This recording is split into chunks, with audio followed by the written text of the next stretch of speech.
Today's doodle, illustrated by Lagos-based guest artist Ohab TBJ, pays tribute to Nigerian musician Oliver De Coque on his 74th birthday. Crowned the high-life king of Africa, he is widely revered as one of the continent's most prolific recording artists. Born on this day in 1947 in the small town of Azinafite in southeastern Nigeria, Oliver Sunday Aconite first took up the guitar at a young age, and as a teenager, studied the traditional Igbo music of the region and Congolese soukous. In 1970, at a performance by the popular Sonny Agaga and his Lucky Star Band, Aconite convinced Sonny to let him stand in as their guitarist. He was hired on the spot, providing a massive boost to his young career. Also a skilled player of the Nigerian board game Okwe, Aconite became known as Oliver De Coque, which he later adapted into his stage name, Oliver De Coque. De Coque famously infused the modern West African highlife genre with a Congolese-influenced guitar style and the energetic dance elements of Igbo music he grew up with, crafting a unique musical style, which he called Ogene. Beginning with his first solo release in 1976, De Coque's music only grew in popularity at home and abroad,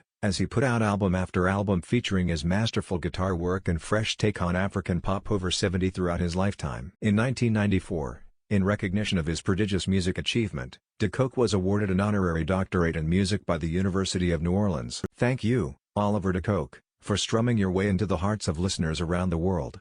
Guest artist Q&A with Ohab De Coque. Today's doodle was illustrated by Lagos-based guest artist Ohab TBJ Below. He shares his thoughts behind the making of this doodle. Q. Why was this topic meaningful to you personally?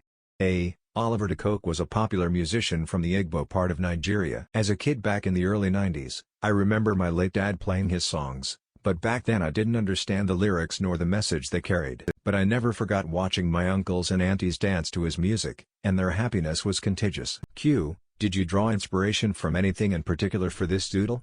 A. Although I've always been familiar with Oliver De Coque's music, I did more research to try to understand the late artist more. I noticed in particular Oliver De Coque's love for the guitar, his energy while performing, his unique style of music, as well as his love for his tradition and culture, all of which inspired the doodle art. Q. What message do you hope people take away from your doodle? A. I believe that Oliver De Coque paved the way for so many African artists of this generation. I also believe that there's much more to the late highlife artist than we know, and that history hasn't done enough to honor his memory. My hope is that this doodle can highlight his story. Early concepts and sketches of the doodle. Like, share and subscribe to Doodle Catalog.